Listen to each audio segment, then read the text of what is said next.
Hai Bang Dika. Hai. Jadi pengen nanya-nanya lagi nih. Oke. Hari ini judulnya itu IPA IPS. Oh, oke. Eh Boleh, boleh. BTW lu tuh dulu jurusan apa sih? Kalau gue pribadi sih, gue jurusan IPA dulu. Dulu lo jurusan apa sih? Gue jurusan IPS. Bentar deh Bang. Tunggu bentar. Bukan dulu Bang. Iya, sekarang. Makanya abang juga bingung. Kok dulu? Lo dulu itu jurusan apa sih? IPA. Terus ceritain dong soal jurusan yang lo pilih. Jurusan yang gue pilih itu IPA. Nah, gue sendiri pribadi itu sebenarnya gue awalnya nggak yakin pengen IPA. Karena gue pribadi itu senang berhitung dalam kalkulasi keuangan sebenarnya. Tapi karena senang suka berhitung, ditawarin lah sama kebetulan wali kelas gue dulu namanya Bu Lestari.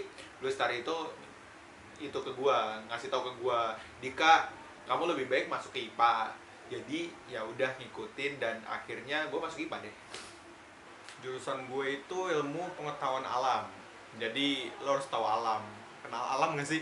Kayaknya anak sebelah deh. Eh, Dulu gue itu pas psikotes, gue itu milih IPA karena gue pengen jadi dokter bedah dan lain-lain lah. Terus pas ngeliat di papan gue malah masuknya IPS dan kayaknya emang takdir gue di IPS sih. Menurut lo lebih baik mana sih, IPA apa IPS? Ya IPA lah. Siapa lagi yang mau ngukur jatuhnya kelapa?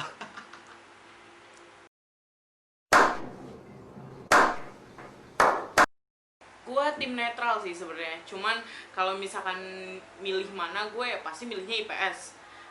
Lebih baik mana sih nggak ada sih.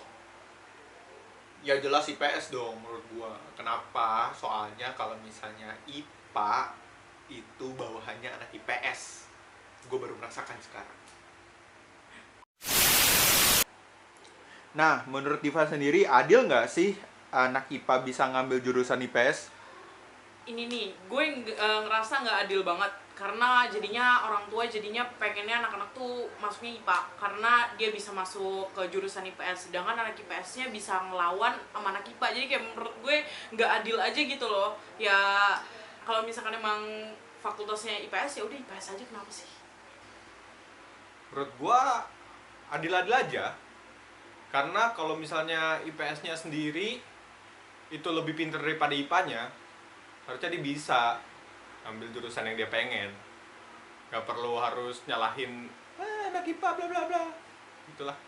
Sebenarnya sih adil-adil aja, karena kalau misalnya menurut gua perhitungan di IPA itu lebih kompleks daripada anak IPS. Gua sendiri merasakannya. Jadi gua merasakan kalau misalnya di saat gua kuliah waktu itu jurusan akuntansi itu bener-bener kepake banget, di mana teman-teman gue yang IPS bener-bener turun drastis IPK-nya, gue tetap stabil karena matematika gue better. Yang terakhir nih, menurut lu kesimpulan tentang IPA dan IPS di Indonesia itu kayak gimana sih? Menurut gue, jujur gue suka sama penjurusan kayak gini sebenarnya. Jadi murid bisa bebas milih. Cuman yang nggak enaknya itu adalah diskriminasinya gitu loh. Jadinya orang tua jadi lebih milih anak-anak untuk bisa masuk IPA, untuk bisa dapat jurusan yang bagus. Padahal sebenarnya itu tergantung sama anaknya aja sih. Menurut gua nggak ada yang lebih baik, nggak ada yang lebih bagus. Pilihan semua orang itu terbaik. Yang penting alam anak sebelah apa kabar? Oke, terakhir nih. Kesimpulan tentang IPA dan IPS menurut lo di Indonesia? Sebenarnya Sih kalau misalnya gue pribadi, gue sendiri nggak tahu kalau misalnya di luar Indonesia itu ada IPA sama IPS. Sebenarnya gue pengen nanya sih sama pemerintah, kenapa ada perbandingan dan ada perbedaan dan pembuatan kubu antara IPA dan IPS. Kenapa nggak satu jalan atau buat sekaligus tiga jalan gitu loh, seperti dulu ada sastra juga. Menurut gue sih seperti itu. Jadi sih kalau gue, menurut gue yang namanya rezeki seseorang sih nggak diatur berdasarkan jurusan mereka, tapi balik lagi ke diri orangnya masing-masing, ya dibantu dengan usaha mereka, seperti itu sih.